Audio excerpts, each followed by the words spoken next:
И у него еще есть один трек, который он ненавидит. Это «Любовь». Вау. Ненавидит. Ты знаешь, что я человек, который заставил его написать второй куплет в эту песню.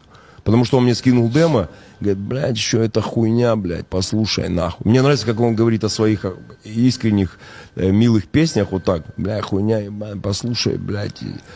Я когда послушал, я говорю, это надо выпускать. Он говорит, да, это хуйня нахуй. Я говорю, я умоляю тебя, я вот умоляю тебя, напиши второй куплет. Вот какой, блядь, получится, просто напиши. И это одна из самых лучших песен про любовь, которую я слышал. Это шедевр, это хит, это, блядь, просто мега-бомба. Ты знаешь, что он сказал? Я нахуй клип на эту хуйню не буду. Я говорю, я как старый человек, опытный, говорю, давай снимем на это клип. Давай снимем на него красивый клип просто. Это останется на века, эта песня. Он сказал, да, это понятно, нахуй оно и не надо. Ну, в этом скрип, я его за это просто... Он сказал, я знаю, что это будет, но нахуй мне не надо.